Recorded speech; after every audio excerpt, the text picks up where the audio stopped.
আমাদের এখানে ইউনিভার্সিটি হয়েছে, মেডিকেল কলেজ হয়েছে, ইঞ্জিনিয়ারিং কলেজ হয়েছে। যে রোডটা আপনার দাঁড়িয়েছেন এই রোডটাও টিএমসি স্কুলের ড্রেস পর্যন্ত দিচ্ছে মোদি মমতা ব্যানার্জি। তাহলে কেন আমরা যাবো না?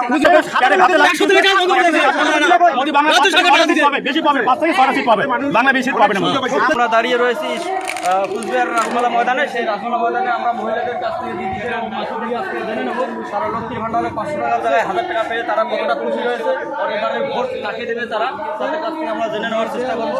তো কাকি, আপনি কোথা থেকে আসছেন? কুন্ডিবাড়ি থেকে। আপনার নামটা? তো আপনি লক্ষ্মীর ভান্ডারে কত টাকা পান? আচ্ছা, এখন 1000 টাকা পাচ্ছেন। তো 1000 টাকা পেয়ে আপনারা কত খুশি রয়েছে? এবারে ভোট কার জন্য? শুধু এই 1000 টাকার জন্য? অনেক উপকার হয়েছে, তাই না?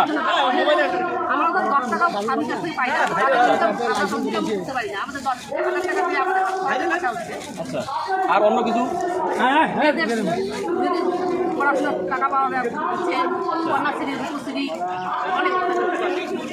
আপনি কি জানেন?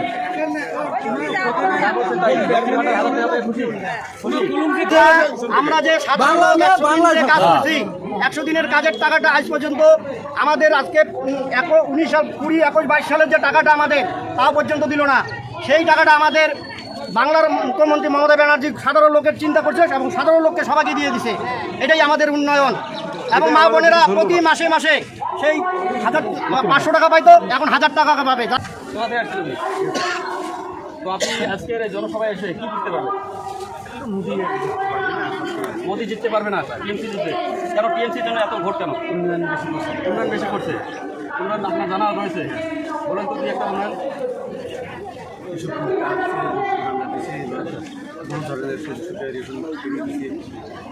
তো মোদী সরকার এমন কি খারাপ কাজ করেছে যে খারাপ কাজের জন্য কে বলতে পারবেন? মোদী সরকার কি খারাপ কাজ করেছে? গ্যাসের দাম বাড়াই দিচ্ছে। কত টাকা বাড়াইছে? 400 টাকা করে কিনছিল, এখন কত দিচ্ছে? 1200 হয়ে গেছে। ভোটের জন্য 300 টাকা, 200, তারপরে 100। বাকি টাকাগুলো ওরা কি পার্টিতে কাটমানি হিসেবে যাচ্ছে। মাঝখানে 200 টাকা কমায় 200 টাকা আমরা 450 নিয়েছি, এরপরে সেটা 1200 হল। 300 টাকা মোদি কমে দিব সম্পূর্ণ টাকায়, এখন 900 দিয়ে নিচ্ছি। তাহলে বাকি 450 টাকা আমরা এক্সট্রা ভরাইতেছি। ওই 450 টাকা কি মোদির পার্টির ফান্ডে যাচ্ছে কাটমানি?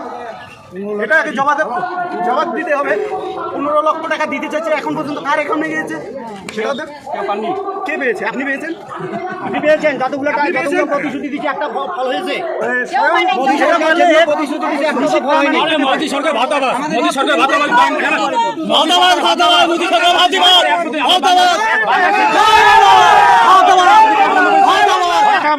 টাকা বন্ধ করে এসব বন্ধ করেছে। গরিব 1000 টাকা পাইতো, 1200 টাকা পাচ্ছে। জল থেকে বাচ্চাদের লেখাপড়া থেকে সব দিক দিয়ে সুবিধা করছে। আজকে একটা বাচ্চা হলে চিকিৎসা, মানে গর্ভবতী থেকে একবার টোটালটা।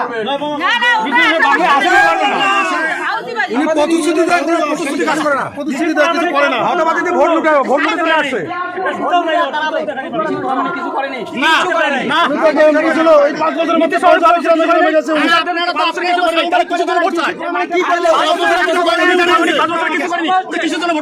মাটিটা যে ফালাইছে এটা টিএমসি ফালাইছে।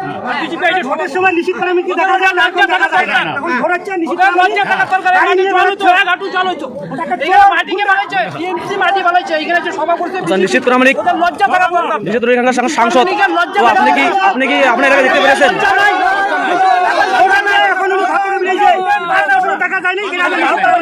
আমাদের এখানে ইউনিভার্সিটি হয়েছে, মেডিকেল কলেজ হয়েছে, ইঞ্জিনিয়ারিং কলেজ হয়েছে।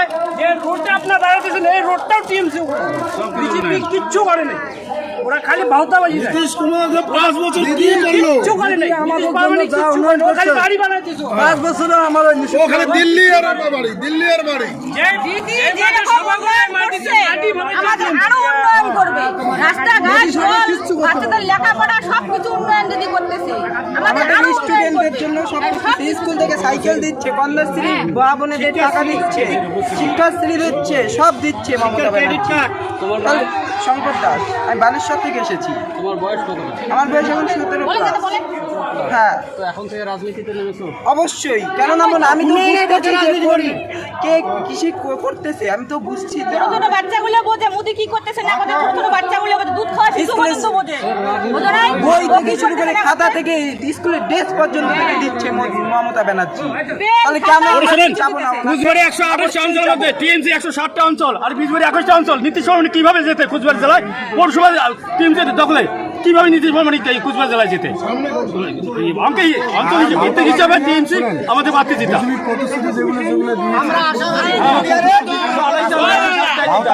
ভোট নেওয়া যাবে না, সাধারণ মানুষ জেগে গেছে। এখন মমতা ব্যানার্জিকে চায় এখানে জগদীশ চন্দ্র বসিয়া আমাদের লক্ষাধিক ভোটে জিততেছে। নীতিশ কুমার এখানে হারতেছে, কুচবিহার জেলায় ওর অস্তিত্ব নাই। বামপন্থী ভোট পেয়েছে, গেটার ভোট পেয়েছে, তাই জিতেছে। এর আর পাবে না, বামপন্থী ভোট আর গেটারের ভোট আর নীতিশ কুমার চাইলেও পাবে না, হাত পাচ্ছিলেও পাবে না। লাগে রাজনীতি করে।